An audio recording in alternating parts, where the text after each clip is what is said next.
Ross says the Blu-ray difficulties were not entirely at an end after the first asking.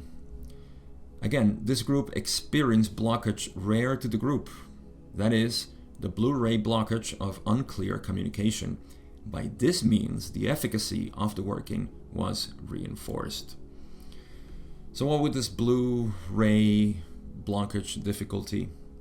It's because they didn't communicate well about the moving into the new house in Atlanta.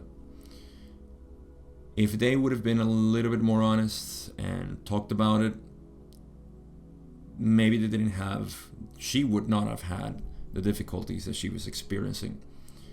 I guess she didn't say something, she held on to it, and I think in the last session Ross suggested talk about it. They didn't say it explicitly, but it was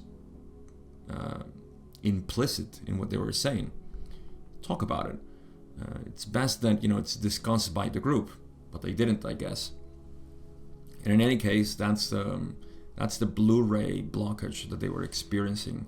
And Carla, of course, being sensitive as she was affected the most. So yeah, that we're not entirely at an end.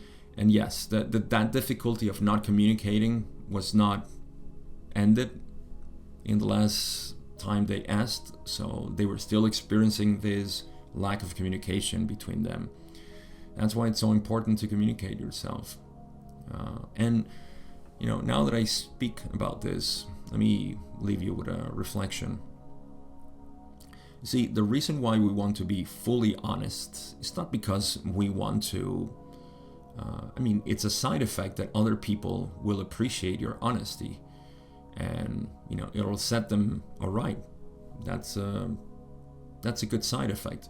But the main thing why we want to be honest is because we want to always listen to ourselves.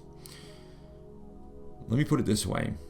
In meditation, there is no way you can be dishonest with yourself. You're always listening to yourself, right? And so if you're open in meditation and you're honest with what's happening, you're open to it. That allows you to listen to your true self. Whereas if you're dishonest, which very difficult to do in meditation, if you're dishonest, but you can still, I guess, try to recycle old stories and tell yourself this and that, which is not really meditation. But this I wanted to say this because that's how you learn about yourself, because you allow this. It's not even honesty at this point, it's just what is. You listen to what is. You listen to yourself. You listen to what's happening within. That's how you learn, you see? And by learning more about yourself, you expand yourself. Whereas if now in communication with other people, if you do the same thing, you will learn a lot more about you, because you're expressing yourself as you are. And so you can develop, you can evolve, you can expand, whatever you want to call it. You're just learning more about yourself and you're developing. Yes, you're allowing this to unfold. Whatever it is that is you, it's unfolding.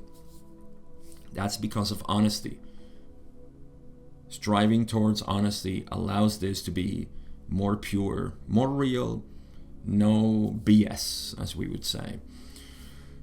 Whereas if, of course, you're not honest with other people and you're just recycling thoughts or patterns and behaviors and things that it's not true honesty, then what would happen is that you will not learn about yourself. You will just repeat cycles of things that you're not. So you see, you're not learning about yourself, so you're not developing yourself, and that allows you to be stagnant. And this is not like one whole thing. There are areas in your life where you're dishonest. You have to pick those and see, why am I being dishonest here? And dishonesty means that even when you feel like you want to give a specific answer, you don't, because of fear, because of whatever it is. It's always fear of expressing yourself.